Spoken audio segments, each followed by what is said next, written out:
हर सपना एक बीज की तरह होता है जिसे मेहनत, लगन और उम्मीदों की मिट्टी में बोकर एक बेहतर कल की कल्पना करते हैं।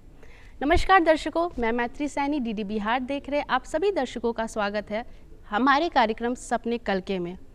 सपने कल के सिर्फ एक विषय नहीं बल्कि एक दिशा है जहां आज के विचार, प्रयास और शिक्षा मिलकर एक उज्जवल भविष्य का निर्माण करते हैं।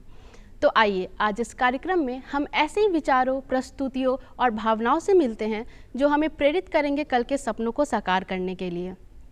आज हमारे दूरदर्शन के स्टूडियो में मौजूद हैं हमारे बिहार से एक ऐसे उभरता युवा गायक जिनकी आवाज़ में न सिर्फ मिठास है बल्कि एक अलग ही जुनून और ऊर्जा छुपा है। इतना ही नहीं बल्कि साल 2023 में इन्होंने मशहूर संगीतकार हिमेश रेशमिया के साथ काम कर एक शानदार गीत में अपनी आवाज़ भी दी है। तो चलिए स्वागत करते हैं आशुतोष कुमार झा का, जो अपने सुरों से आज के इस कार्यक्रम को संगीतमय और प्रेरणादायक बनाने वाले हैं। नमस्कार, बहुत बहुत स्वागत है आपका हमारे इस कार्यक्रम में। धन्यवाद मुझे बुलाने के लिए। सबसे पहले तो आप एक नए और एक अच्छे सिंगर के साथ बात करके बहुत ही बेहद खुशी की बात है हमारे लिए। जैसा कि आप एक उभरते हुए कलाकार हैं, एक युवा कलाकार हैं, तो मैं चाहूँगी कि आप अपने बारे में हमें और हमारे दर्शकों को बताएं कि यहाँ से वो आपको और बेहतर तरीके से जान सके। पहले तो सभी सुनने वाले को मेरा नमस्कार है। बहुत ही सौभाग्य की बात है कि मुझे यहाँ पे मौका मिला है रूबरू होने का लोगों से। मेरा नाम आशुतोष कुमार झा है। मैं फॉरबिसगंज के डुमरिया गांव से हूँ, अररिया डिस्ट्रिक्ट में पड़ती है। और बचपन से ही संगीत, जैसे पढ़ाई करते हैं वैसे संगीत था। 4th क्लास से सीखना स्टार्ट किया था और फैमिली में भी म्यूजिक है, दादाजी गाते हैं। उसके बाद कोलकाता आ गया सीखने के लिए। कोलकाता राशिद खान साहब के यहाँ सीख रहा था। आफ्टर देन दिल्ली यूनिवर्सिटी से पढ़ाई हुई, म्यूजिक से ऑनर्स किया हिंदू कॉलेज से। उसके बाद हिमेश रेशमिया जी का ब्रेक मिला मुंबई। फ़िलहाल मुंबई में काम कर रहा हूँ। जी, जैसा कि हिमेश रेशमिया सर के साथ आपने काम किया है, तो मैं चाहूँगी और शायद हमारे दर्शक भी चाहेंगे कि आप उनका गाना हमें और हमारे दर्शकों को सुनाएं। सबसे पहली उत्सुकता तो हमें उसी गाना सुनने को है। ज़रूर। आरज़ू तेरी ये दिल करता है, लेकिन तुझे कहने से डरता है। तुम सामने जब भी आते हो कुछ बोल न पाता है। तुम सामने जब भी आते हो कुछ बोल न पाता है। बहुत बहुत बढ़िया आपने गाना गाया है। तो जैसा कि आप हिमेश, जैसे हर एक सिंगर का, एक उभरते सितारे का ये ख्वाब होता है कि सबसे पहला अचीवमेंट तो यही होता है कि हम एक बड़े कलाकार अपने सीनियर के साथ काम करें, जो कि आपने वो सपना जी लिया है। कैसा अनुभव रहा आपका हिमेश सर के साथ काम करके? बहुत अच्छा लगा मेरे लिए। तो मैं आश्चर्यचकित हो गया जब उनका मतलब कॉल आया। सुब्रत सिन्हा जी हैं, he is a screen writer, producer है। मैं उनके घर पे गया था और गाना गा रहा था। तो उन्होंने हिमेश रेशमिया उनके दोस्त हैं, वो हिमेश रेशमिया के लिए बहुत सारे गाने लिखे। तो उन्होंने व्हाट्सएप पे उनको भेजा, हिमेश रेशमिया जी को, मेरा गाना। तो बाद में मैं जब अपना घर जा रहा था उन सुब्रत सिन्हा जी के घर से। आपका खुद का लिखा हुआ गाना? जी, मेरा खुद का लिखा। तो उन्होंने बोला कि कौन है ये, बहुत अच्छा गाता है। तो मैं अपने घर पहुँचा तो चाचू बोले, उनको मैं चाचू बोलता हूँ, सुब्रत सिन्हा जी को मुझे बहुत प्यार करते हैं। बोले कि कुछ अपना फ़ोटोज़ भेजो। मैं बोला क्यों? तो बोले हिमेश भाई तुम्हारे लिए लड़की ढूंढ रहे हैं।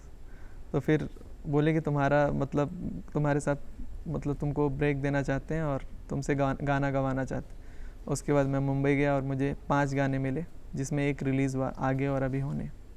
जी जी। तो अभी आगे और भी आपके गाने रिलीज़ होने वाले हैं? जी।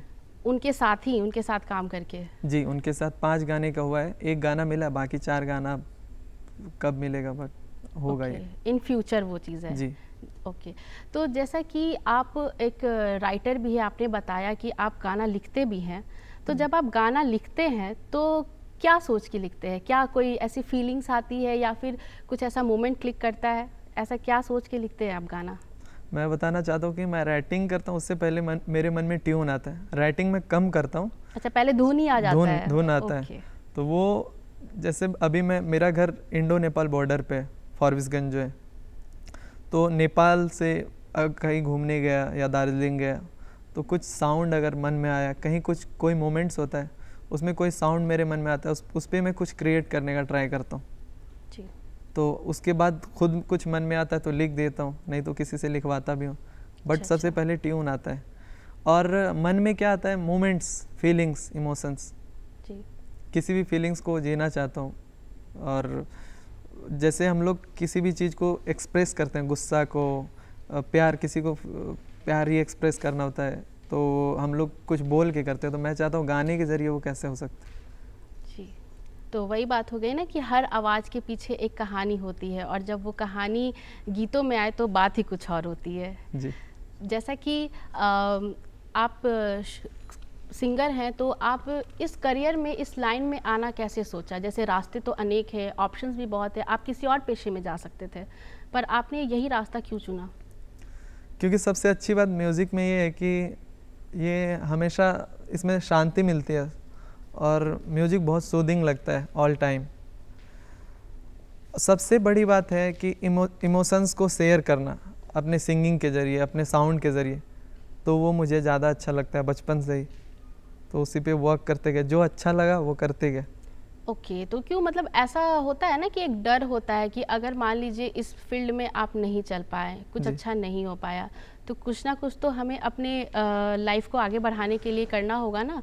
तो इस रिस्क को आपने किस तरीके से हराया, कैसे किया? मैं जब भी ऐसा कुछ कुछ सोचा नहीं कि कोई जॉब करता हूँ, अगर नहीं हुआ तो फिर क्या करेंगे? नहीं, मतलब मैं इतना नहीं सोचता हूँ उन चीज़ों को, कल क्या होगा। जी। मैं इतना भविष्य का, बहुत आगे का नहीं सोचता। समय भी तो चलते चला प्रेजेंट जाता है ना। प्रेजेंट टाइम को जीता हूँ। और एक चीज़ सुना होगा आपने, नो रिस्क नो गेम। या ये बात तो है। तो मैं सेकंड ऑप्शन मेरे लिए कुछ भी नहीं है ऑल टाइम। हर चीज़ में कोई भी चीज़ करना है तो वही करता हूँ। जी। तो मतलब आपने यही सोचा कि मुझे सिंगिंग के ही क्षेत्र में आगे बढ़ते चले जाना है। जी। आपने सिंगिंग से ही सारा कुछ किया है? ग्रेजुएशन जो होता है सारा कुछ सिंगिंग से ही किया है जी। आपने? Okay okay. तो बातचीत का सिलसिला तो चलता ही रहेगा, तो मैं चाहूँगी कि आपका एक और गाना हमें और हमारे दर्शकों को आप सुनाएं। मैंने एक गीत कंपोज किया था और अमोद आनंद जी ने लिखा था ये गीत, मधुमास। मधुमास मतलब रोमांटिसिज्म। ये अभी के कमर्शियल सॉन्ग से थोड़ा हटके है, लोगों ने बहुत प्यार दिया था। मैं उसका 2 लाइन सुनाता हूँ आपको। जी जी बिल्कुल। आरे आ मधुमास आरे, मन मेरा रूठन लगा, अभी तो आधी रात बाकी, अभी तो आधी रात बाकी, अभी तो आधी रात बाकी, चंद्रमा डूबन लगा, आरे आ मधुमास आरे, मन मेरा रूठन लगा, अभी तो आधी रात। प्रोफेशनलिज्म तो आपके हर एक धुन में ही दिखाई दे रही है, तो जाहिर सी बात है आपको हिमेश रेशमिया जी क्यों नहीं बुलाएंगे। जैसा कि हर सफलता के रास्ते में कई कठिनाइयाँ आती है, कई चुनौतियों का सामना करना पड़ता है। जाहिर सी बात है कि आपके भी रास्ते में वो चुनौतियाँ आई होंगी। कैसी कैसी चुनौतियाँ आपके रास्ते में आई थी और किन तरह से आपने उन चुनौतियों का सामना किया था? चुनौतियाँ तो कह के नहीं आती, वो तो अभी भी आती है। तो आगे वो हर सफलता के रास्ते में वो चुनौतियाँ जी। आती है, तो मैं वो जानना चाहती हूँ कि कैसी चुनौतियाँ आई आपके सफलता के रास्ते में?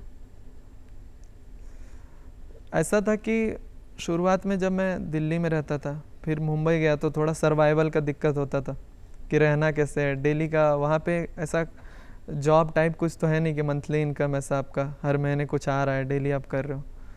तो वो सारी दिक्कतें आती थी, बस उसको टेकल मैं करते गया विद टाइम। फैमिली ने साथ दिया और कुछ चाहने वाले हैं, कुछ मेरे दोस्त हैं, उन सभी का सहयोग मिला और उसके साथ मैं आगे बढ़ते गया।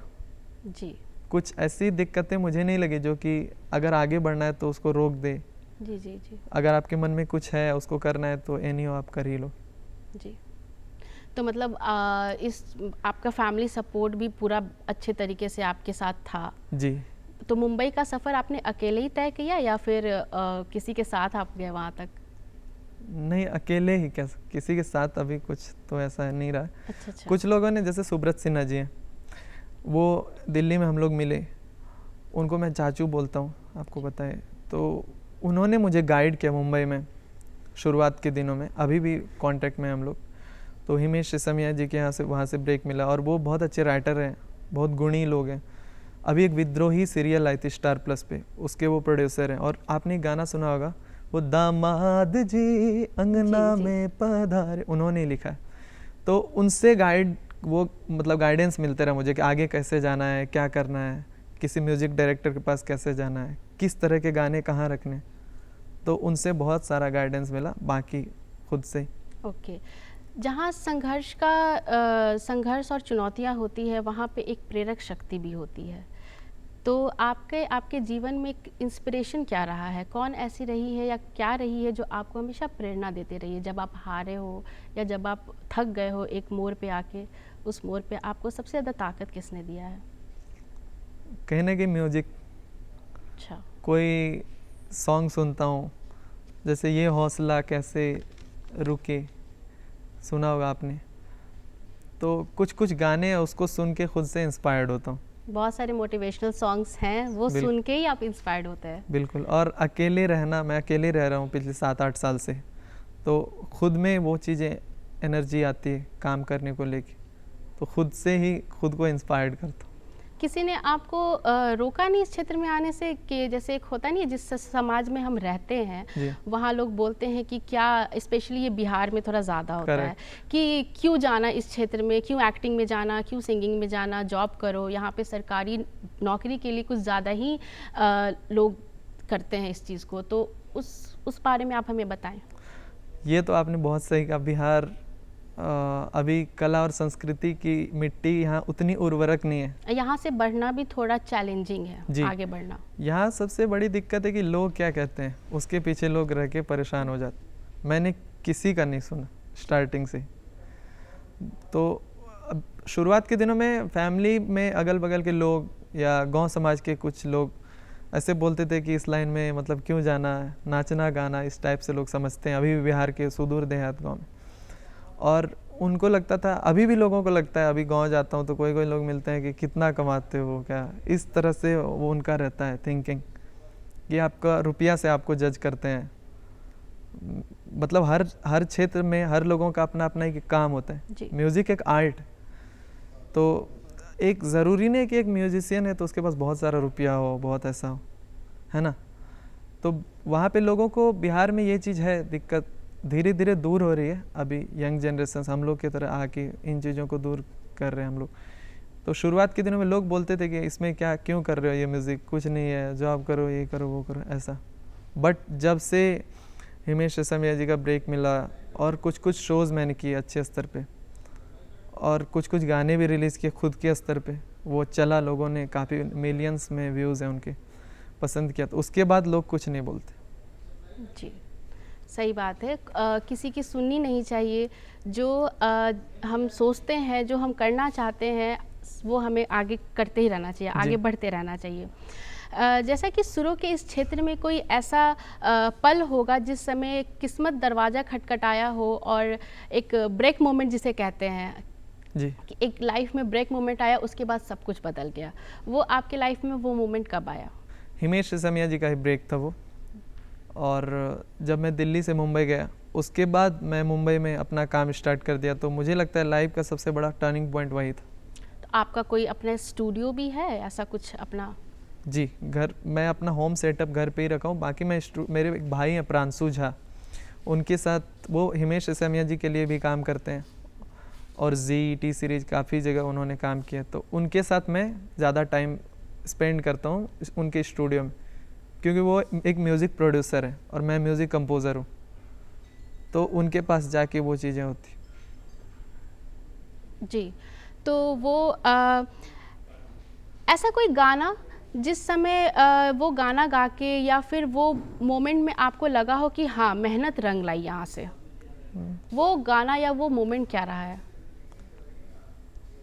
एक तो आरजू तेरी हिमेश जी के लिए जो गाया, उसके बाद एक सहारा समय चैनल है, उस पर हम लोगों ने दिल्ली में, मैं और हनी भाई तबला बजाते हैं, मेरे बहुत अच्छे मित्र हैं, तो हम लोगों ने प्रोग्राम किया था, और एक लोग मुझे बोले थे कि वहाँ पे जाके गाना है, तो मुझे लगा छठ का गाना है, मुझे लगा कि छठ के घाट पे जाके गाना है, तो मैं बोला कि नहीं, मेरे से नहीं हो पाएगा।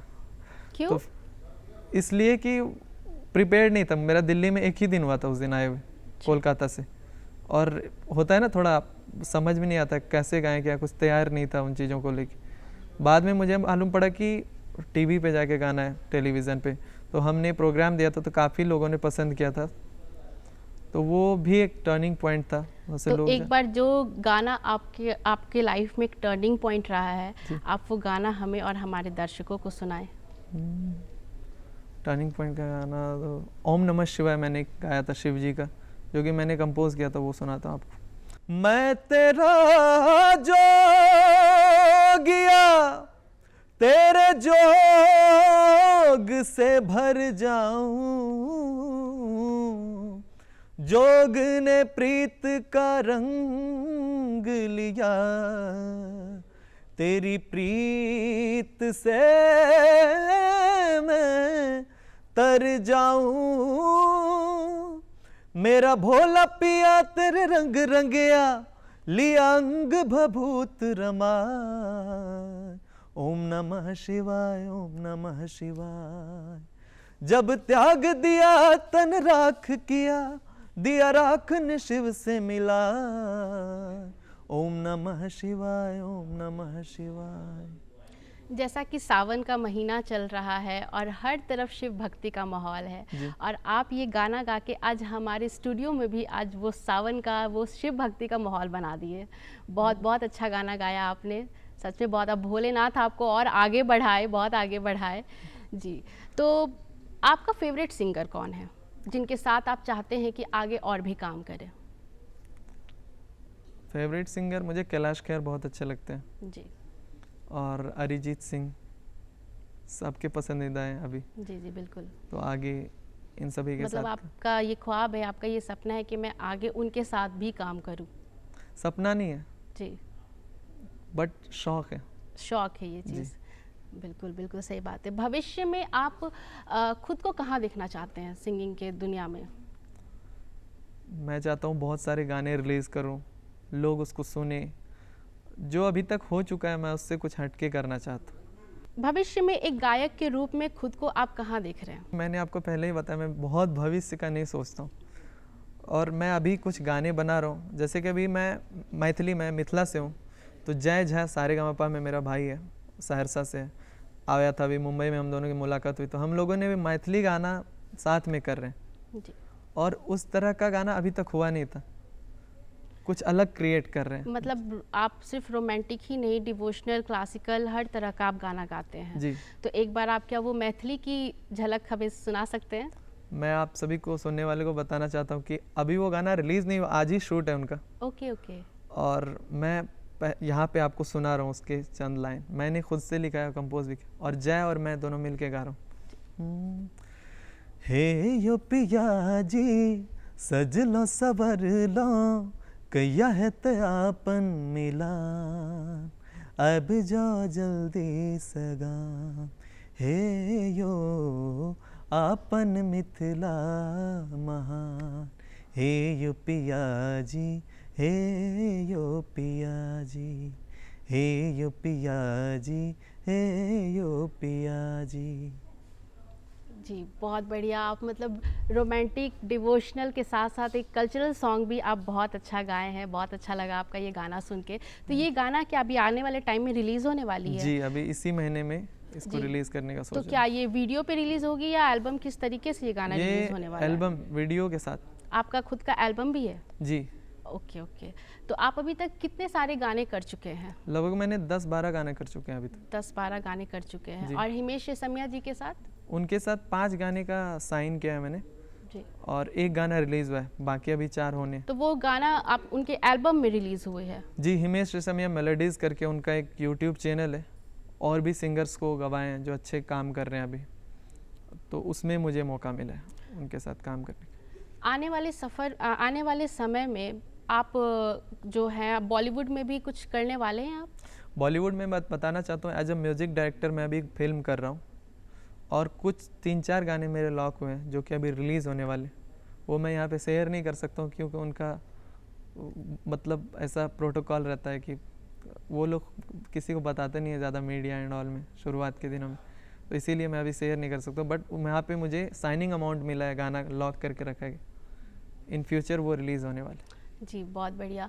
तो मैं ये आपसे जानना चाहूँगी कि आप कभी रियलिटी शोज़ में ट्राई नहीं किए? क्योंकि एक जहाँ तक मैं जानती हूँ कि एक सिंगर के लिए पहला जो रास्ता होता है वो रियलिटी शोज़ ही होता है। जी। तो आप कभी वहाँ पे नहीं जाना चाहे रियलिटी शोज़ में? रियलिटी शोज़ में मैं शुरुआत के दिनों में मुझे एक्चुअली आइडिया नहीं था कि करना क्या है।